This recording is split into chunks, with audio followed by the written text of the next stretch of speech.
बाबर आजम की सेंचुरी की गूंज अभी खत्म नहीं हुई।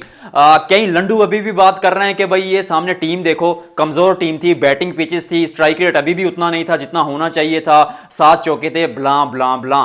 क्यों हमेशा सिर्फ इसी चीज का इंतजार करना कि कब बाबर आजम फेल हूं और उनको ट्रोल किया जाए। कितने मैचेस जीता है पाकिस्तान को, कितना सर्व किया। और विराट कोहली से आप कंपैरिजन करते हैं, दूसरे खिलाड़ियों से आप कंपैरिजन इसलिए करते हैं कि भाई उनकी मैच विनिंग रेशो देखें, बाबर आजम की देखें। सिर्फ एक बात आपको कहूंगा कि अगर विराट कोहली की एग्जांपल ही आप लेते हैं तो विराट कोहली किस टीम में खेलते थे, उनके साथ रोहित शर्मा, शिखर धवन, केएल राहुल, उस तरह के खिलाड़ी थे और वो लेगेसी कौन सी कैरी कर रहे थे, जिसमें अगर देखा जाए तो राहुल द्रविड़, वीवीएस लक्ष्मण, सचिन तेंदुलकर, सौरव गंगोली, गौतम गंभीर, सुरेश रैना, सचिन तेंदुलकर, वीरेंद्र सहवाग, मतलब किस किस का नाम गिनूं और किस किस का नाम छोड़ूं। अब उस लेगेसी को कैरी किया आ गया अगर विराट कोहली ने। जबकि पाकिस्तान टीम में जब बाबर आजम आ रहे थे तो उस वक्त पाकिस्तान के रेगुलर प्लेयर कौन से थे, मैं बताता हूं आपको। नासिर जमशेद, आपको पता है सब कुछ, उनका बताने की जरूरत है नहीं। उसके अलावा देखा जाए अहमद शहजाद, उमर अकमल, टैलेंट बहुत था पर कैलिबर शायद उस लेवल का नहीं था। उसके अलावा अगर देखा जाए मोहम्मद हफीज, परफॉर्मेंस थी लेकिन पैचेस में थी। मिसबाह उल हक कभी वनडे में सो नहीं बनाया, अच्छे खिलाड़ी थे। मैं ये नहीं कह रहा कि कोई खिलाड़ी बुरा था, मैं किसी को भी बुरा नहीं कहता, बट कहने का मकसद यह है कि पाकिस्तान में स्टेबिलिटी नहीं थी। बाबर आजम ने आकर इस टीम में स्टेबिलिटी बनाई और बाबर आजम ने आकर कंसिस्टेंट बेसिस पे रन्स बनाए। 2019 से लेकर 22 तक देखे तो हर साल 1000 से ऊपर रन्स। वो आदत इस टीम में जो कंसिस्टेंसी की लाई वो बाबर आजम ने लाई। ये टीम 13 साल बाद T20 वर्ल्ड कप का फाइनल खेली, उसका कप्तान बाबर आजम था और टॉप परफॉर्मर था।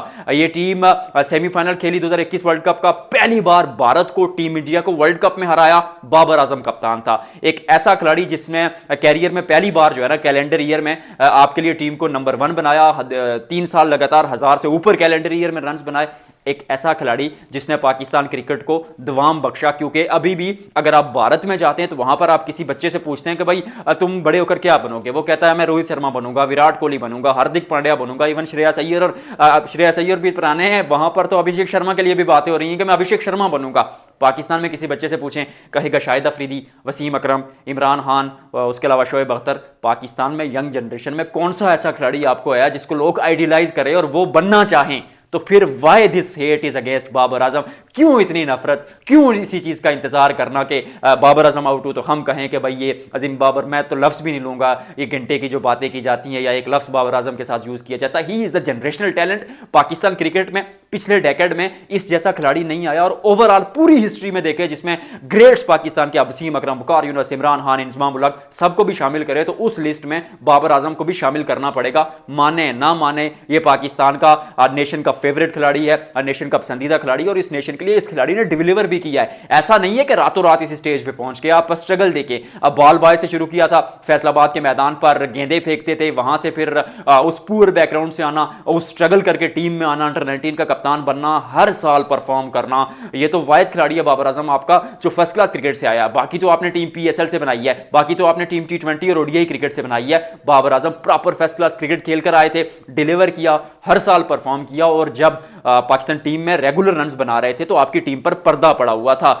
जो आपकी बाकी टीम थी ना जिसमें कोई खिलाड़ी कभी पक्का नहीं हो सका, शर्जील खान देखे, फखर जमान की भी उस तरह रेगुलर परफॉर्मेंस नहीं थी। गो के फखर जमान मेरे नजदीक रन अवे मैच विनर है, अपने दिन वो तने तनहा मैच जिताने की सलाहियत रखते हैं, बट रेगुलर नहीं थे। अहमद शहजाद, उमर अकमल परफॉर्मेंस पैचेस में थी। उसके अलावा अगर देखा जाए हफीज हो गए या फिर हारिस सोहेल हो गए, कितने खिलाड़ी मैं आपको गिनवाऊं यार, किसने रेगुलर इतना परफॉर्म किया है? सलमान अली आगा तो अब आए जो चले रेगुलर बेसिस पर रन बनाए, बाबर आजम, रिजवान, मतलब इन्हीं के इर्द गिर्द तो आपकी टीम घूमती रही है पिछले 5-6 सालों में। तो मतलब एक ऐसा खिलाड़ी जिसके आसपास कोई नहीं है, सहारा देने वाला कोई नहीं है, तने तनहा आपके लिए रन्स बनाता है, आपके लिए डिलीवर करता है, आपके लिए परफॉर्म करता है। उस खिलाड़ी को आप कह रहे हैं कि भाई ये फेक किंग है या ये फिर स्टैट्स के लिए खेलते हैं। अगर किसी के स्टैट से अगर वो फॉर एग्जांपल आपकी 1 मिनट के लिए मान भी लें कि अपने लिए खेलते हैं, अगर उनके रन्स टीम के काम आ रहे हैं और टीम जीत रही है तो इससे बेहतर क्या हो सकता है? पाकिस्तान ने श्रीलंका को हराया, 15वीं सीरीज श्रीलंका पर जीती।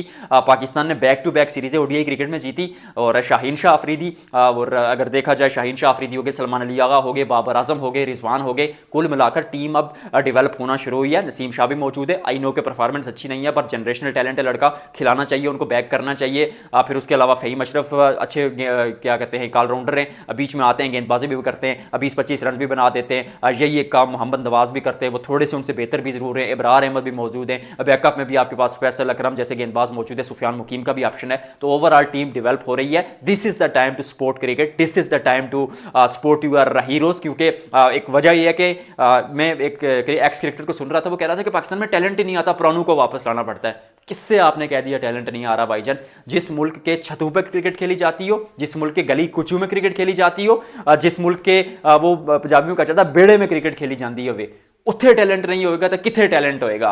टैलेंट बहुत है, उसको यूटिलाइज करने की जरूरत है, उनको सपोर्ट करने की जरूरत है, उनको बैक करने की जरूरत है। Pakistan cricket is picking up. और मुझे पर्सनली लगता है कि बहुत डाउनफॉल देख लिया, बहुत बातें सुन ली, we shall find out it, लेकिन मुझे ऐसा लगता है कि शायद अब मौका आ गया कि पाकिस्तान क्रिकेट वापस अपने डगर पर आ जाए। और ये जो लंडू बैठे हुए हैं, लंडे के एक्सपर्ट बैठे हुए हैं और बगैर डिग्री के ये क्रिकेट पंडित बने हुए हैं, मैं तो खैर अपना आपको बताऊं, मैं फील्ड में बहुत अरसे से काम कर रहा हूं, स्क्रीन पर आने का अब मौका मिला है। मैंने पर्सनली मैस मीडिया किया और इसी में डिग्री की, स्पोर्ट्स जर्नलिज्म में स्पेशलाइजेशन करके मैं यहां तक पहुंचा हूं।